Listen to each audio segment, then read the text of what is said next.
What is going on, everybody? Welcome back to Red Seat Radio. My name is Corbin, and what a drastic change from the last series wrap-up, huh? We went from the Red Sox to the hottest team in baseball to there are some very real concerns on this Red Sox team. Now, I'm not saying the wheels are falling off or anything, but this Toronto series highlighted some of the concerns that Red Sox fans have had all year. If you don't know already, the Red Sox dropped the series in Toronto 2-3 after barely squeaking out a win last night, and that's what we're talking about today. We're going to talk about everything that happened in this Red Sox series, the good, the bad, and the downright ugly. We're also going to talk about what those concerns were and how they were highlighted in this series, as well as what the Red Sox can do to fix those concerns. But before we get into that, do me a favor, make sure you guys have hit that subscribe button if you haven't already. If you're new here, we talk Red Sox content every single day, so don't be afraid to hit that button. Also, make sure you guys are liking these videos, it helps it out a ton. And if you enjoy this video, make sure you share it with a friend who you think loves the Red Sox as much as you do. Thank you all very much for clicking on this one.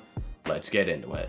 We're going to start with the pitching side of the ball in this series because for the first time in a long time, the starting pitching was not fantastic as it normally is. Conor Sebold came up in the first game to start. He made his second career start for the Boston Red Sox, and it did not exactly go as planned. He went 4 2/3 innings, allowing 9 hits, 7 runs, and 3 home runs, but he also had 7 Ks, so there is a little bit of a silver lining with Conor Sebold. In fact, David Price actually texted Alex Cora after the game and told him how much he likes Conor Sebold stuff. So there is still a future for Conor Sebold. If you want to know what that looks like, I made a video on him a couple days ago, so check that out on my channel. But all in all, not the best start in the world, and definitely not what we wanted starting this Toronto series. In game 2, we got Walko, who didn't have a typical Walko start. He went 5 innings, allowed 4, and the most concerning part of his start was that he only struck out 2. Those are not stat lines we're very used to from seeing from Walko. Am I fully concerned with his longevity? No, I think that he will come back from this. He has in the past. When he's had tough starts, he's come back and been pretty dominant. After that, I still think his longevity is intact, but it's definitely something to keep an eye on. At the end of the day though, Walko, while he still gave up more runs than we're used to,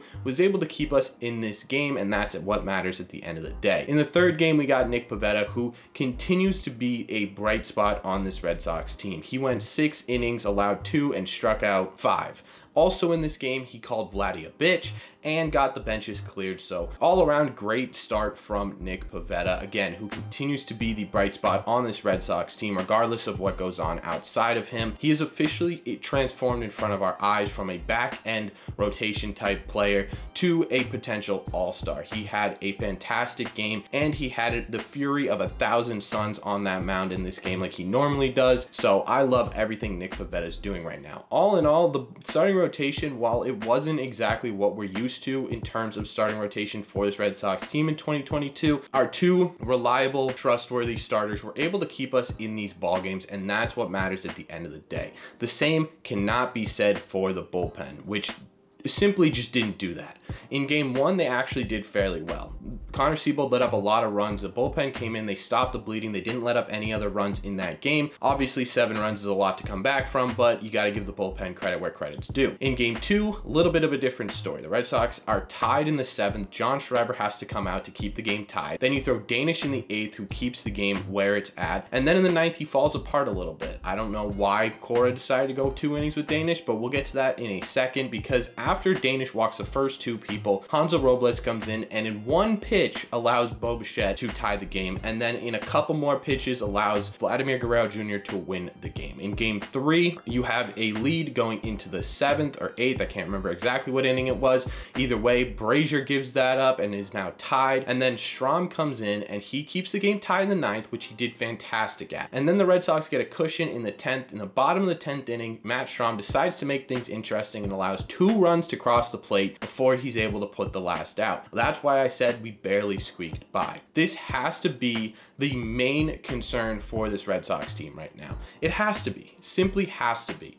This bullpen against AL East teams specifically is not doing very well. And when you're talking about the AL East, you're talking about some of, if not the most dominant teams in the AL, the most competitive teams in the AL. And right now the Red Sox just simply don't have the depth to compete with the offensive power of these teams. Whether you want to blame Cora for leaving guys in too long, whether you want to blame Heim for not getting the pieces together, or whether you want to blame the bullpen for not performing the way it should, it doesn't really matter at this point. What matters is being able to fix it, right? We have the ability to go out and trade. We don't have to wait until the trade deadline to get that done. I don't really understand the thought process behind it. I get that the market value has something to do with it, but at the same time, right, you're going up against Tampa and the New York Yankees twice in 14 days, 14 games in a row against AL East opponents. What are we going to look like after that with the bullpen the way it is? The good news is, though, is that Tanner Houck is coming back. Obviously, he wasn't able to join us in Toronto, and Whitlock is supposed to come back, and rumor has it he's starting in the bullpen, which could be a huge help to this bullpen. We'll see what it kind of looks like at the end of it with Whitlock and Houck, but that is some big time relief pitchers. I'm still not 100% on these guys with the bullpen the way it is. I still think we need help, but those two will definitely help tremendously. Let me know what your thoughts are on this Red Sox bullpen and how it can be fixed going forward. Let's talk about the offense in this series, because there's definitely concerns on that side of the ball as well. Let's start with a good offensively, because Alex Verdugo kind of carried this team in this series. Specifically in Game 3, he legitimately carried. He had a go-ahead home run in this game against Alex Manoah that was an absolute moonshot, and he knew it. He took his time rounding the bases. He was staring at the Blue Jays dugout.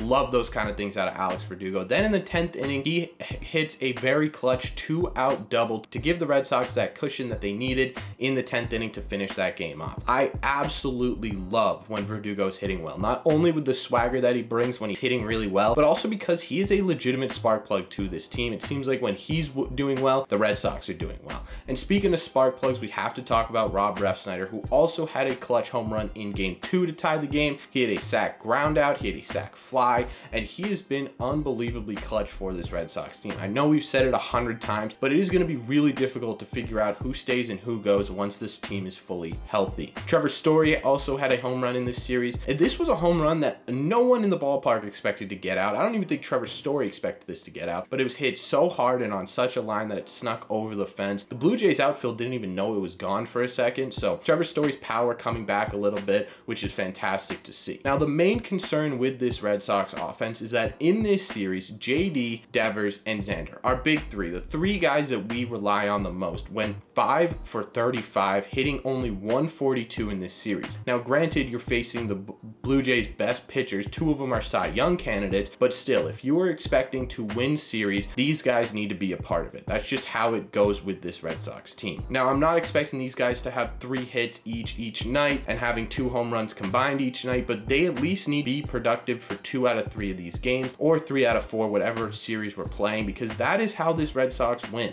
And I don't think that this is going to be an overly concerning thing going forward. These guys are going to have rough patches throughout a season. It's 162 games. It happens. It's just an unfortunate time to go cold, and hopefully they can turn that around against the Cubs and use that confidence to go into the Toronto-New York series. All in all, in this series, there are certainly things to be concerned with. We highlighted those things. We highlighted what needs to change for this Red Sox team. But at the same time, they still won 20 games in June. They won 7 out of their 8 series in June. They moved themselves up from 4th place to 2nd place in June. Do I think the wheels are falling off of this Red Sox team? No. Do I think that this Toronto series brought the team down to earth a little bit? 100%. This is why we've been concerned throughout the entire year. But I don't think that this is going to derail the season by any means. In fact, I think that this could be a good starting point for Chaim Bloom, for Alex Cora, for the actual players on the team to say, hey, we were riding this high for a little bit. Now we're facing really tough competition. We've got to do this, this, and this to compete. And I hope that that actually happens. And I think that that will, especially with the adjustments by the players. But let me know what your thoughts down below are. Are you more concerned than I am about this series? Are you more concerned about these holes that we talked about in this series? Let me know all your thoughts on the Red Sox down below.